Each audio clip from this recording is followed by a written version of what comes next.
Your experience, आपने यहाँ पे कैसे कोचिंग किया और इसके साथ आपने जो बीच में ड्यूरेशन था उसकी तैयारी कैसे करी आपने, फिर वहाँ पे जाके कैसे आपने पिकअप किया, कैसे आप रिक्रूटमेंट हुए जीटीओ आईओ साइट में, just please update all things. Yes, sir. Thank you, sir. Good morning, all of you, and welcome to the Amas. I guess this is your first day. So, पहली बात तो आमास तुम आ गए हो तो a journey towards SSB और becoming an officer has been already started. ठीक है, सब लोग यहीं पे आके सीखते हैं, सब फ्रेशर्स ही आते हैं, कुछ रिपीटर्स भी आते हैं, पर एमपी सर की एक बात याद रखना, जो रिपीटर्स हैं जितना पढ़ा है सब कचरा है, सब निकाल देना सर से, कुछ भी याद मत रखना। वैसे ही मैं आया था यहाँ पे, पर मैं एक फ्रेशर था, मेरे साथ वाले बहुत से रिपीटर भी थे, हम सब रिकमेंड हुए, सब ने यहीं से सीखा, सब आपकी तरह यहीं से ही, फर्स्ट बेंचर कोई लास्ट बेंचर, वो रोटेशन अफसाना मैम देखती है सबका। तो all thanks to Aamas team and staff. Sir ने ही जितना डाटा है सर से ही सीखा है, जो भी सीखा है। तो talking about my SSB journey, I was an NCC cadet. तो मेरे पास जो भी एंट्री थी सिर्फ NCC थी, क्योंकि मैं पढ़ने में अच्छा था नहीं और मेरे को पढ़ाई लिखाई कम ही आती थी समझ में, तो मैं ऐसे पढ़ा गया नहीं कभी और पेपर निकलते नहीं थे।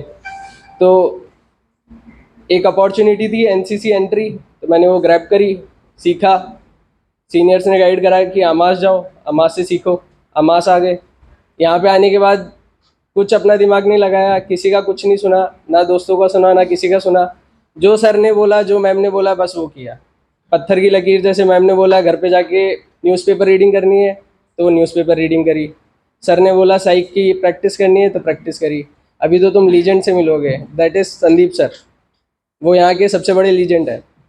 वो तुम्हें बोलेंगे लिखवाएंगे पर तुम फिर भी नहीं करोगे, वो लिखवाएंगे कॉपी पे कि अगर मैं रोज़ 3 वर्ड लिखूंगा तो मैं रिकमेंड होऊंगा, पर ये मेरे को पता है कि मैं नहीं लिखूंगा, ये भी तुमसे ही साइन करा लेंगे और तुम्हें पता भी नहीं लगेगा कि तुम कब अपने आप को कॉन्ट्राडिक्ट करते रहोगे।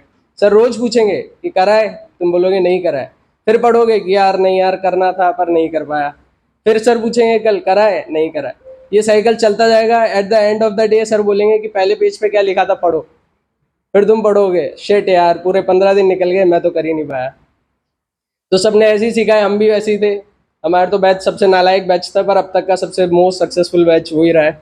हमारे बैच से 3 AIR निकले, CDS में, NCC एंट्री में और टेक एंट्री में, तीनों AIR बने अब तक के यहाँ पे।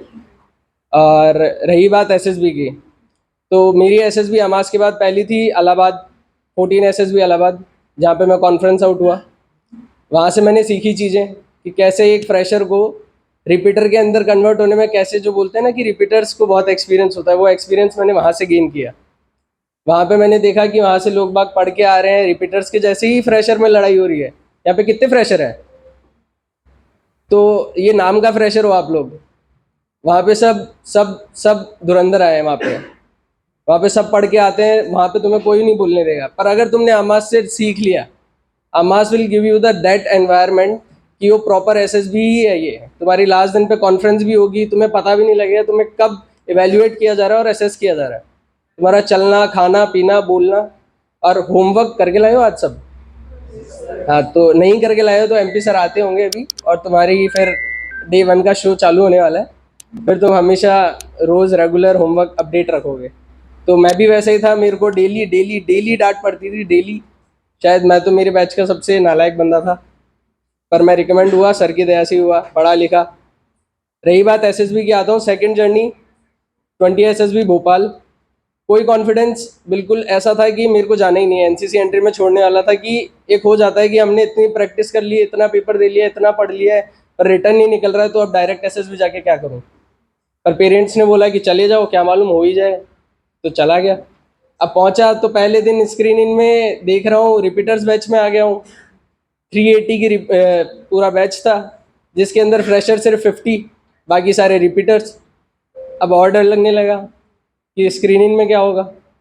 पर आमास के अंदर ऐसा सीन है, तुम्हें जो चीज़ सिखाई जा रही है वही एज इट इज़ चीज़ मिलेगी। जब मैं स्क्रीनिंग में बैठ रहा था तो मैंने OIR खोला, एज इट इज़ वही OIR आए जो मैं प्रैक्टिस करके गया था, एक क्वेश्चन अलग नहीं आया, OIR निकल गया। उसके बाद हुई PPDT में इतना नर्वस था कि पता नहीं क्या होगा, कौन सी इमेज आएगी, कौन सी नहीं आएगी। पर जो ये तुम यहाँ पे इन्वायरमेंट क्रिएट करोगे, अपना सर्कल क्रिएट करोगे, उसके अंदर अच्छी चीज़ ये होगी कि कोई दूसरी एंट्री जाएगा पर इमेज तुम्हारे को पता लग जाएगी कौन सी इमेज आई है। वहाँ से इमेज उठाओ, उसको प्रैक्टिस करो। एक थीम नहीं, 3 थीम बनाओ एक इमेज पे। वैसे ही मेरे दिमाग में सिर्फ 2 थीम चल रही थी उस समय, एक डिजिटल लाइब्रेरी और एक अभी अगर कोई रिसेंट में गया है एसएसबी तो उसने देखा होगा, एक गैराज सीन है जिसके अंदर कार के पास में एक लड़का खड़ा है। तो ये 2 इमेज आ रही थी और लकीली मेरे पास इमेज आई डिजिटल लाइब्रेरी, जिसकी थीम भी मेरे को यहीं से मिली, इमेज भी मेरे को यहीं से मिली, और जो मैंने स्टोरी कॉपी करी वो मेरे किसी और दोस्त की करी जो भी आमास का ही था। हमने यहीं सीखी थी। आज वो यार 1 बन के निकला, मैं रिकमेंड होके निकल गया, बस इतनी बात है। तो मैंने उसी की स्टोरी चेपी, मैं स्क्रीन इन हो गया। उसके बाद आया साइक। साइक के अंदर सारी इमेजेस सेम, पर सबसे अच्छी चीज़ क्या हुई, 2 इमेजेस ऐसी थी जो कभी नहीं देखी, शायद आमास में भी नहीं दिखाई जाएगी तुम्हें, पर 2 इमेजेस बहुत अलग आई। अब मैंने उसको टैकल इसलिए कर लिया क्योंकि जब मैं यहाँ से आमास से निकला, मैंने अपनी पहली एसएसबी दी। मेरी गलती ये हुई, सर ने जो मैंने आते ही सबसे पहले बोला, सर तुम्हें बोलेंगे एक ही थीम, एक ही पिक्चर पे 3 थीम बनाओ, पर तुम नहीं बनाओगे। तो वही चीज़ होगी, तुम्हें जो यहाँ सिखाया जाएगा तुम वही दिमाग में लेके जाओगे, वहाँ पे इमेज आएगी, तुम उसी को ही सेम थीम सेम स्टोरी लिखोगे जो यहाँ करते हो, तो ये गलती वहाँ करोगे, तो ये गलती मत करना। जब मैं वहाँ गया, मेरे 11 की 11 इमेजेस सेम आई, मैंने सेम स्टोरी चेप दी जो मैं यहाँ सीखता था, जो यहाँ करता था, नहीं हुआ रिकमेंड। जब 20 एसएसबी भोपाल में गया तो यही करा, जब अपना सर्कल बनाया, अपने दोस्तों से शेयर करी कि भाई ये चीज़ मैंने वहाँ गलती करी है, वहाँ से थीम निकाले, खुद के थीम अलग डाले, न्यूज़पेपर से थीम निकाले, कहीं और से थीम निकाले, कंबाइन किए, स्टोरी बनाई, रिकमेंड हो गया। इससे होगा क्या, जब तुम दूसरी इमेज देखोगे कोई, तो तुम्हें थीम सोचने की ज़रूरत नहीं पड़ेगी।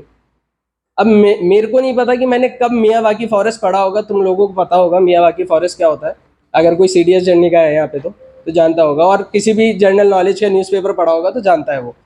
तो मियावाकी फॉरेस्ट हमने कभी पढ़ा था, 2 साल पहले न्यूज़पेपर में था, तो वो पढ़ा था, तब का न्यूज़ मैंने आज छिपा है इस वाली एसएसबी में। तो ये इट्स ऑल अबाउट लिंकिंग, तुम कैसे एक दूसरे से सीखते हो, ये वही चीज़ है बस। उसके बाद आते हैं अपनी इंटरव्यू पे। पहला इंटरव्यू से कंपेयर करूँ तो मेरे को ये नहीं पता था कि मैं रिकमेंड होऊंगा, पर मेरे को ये पता था कि मैं बहुत सेटिस्फाइड हूँ अपने परफॉर्मेंस से, and that is the most important thing एक इंडिविजुअल में होनी चाहिए।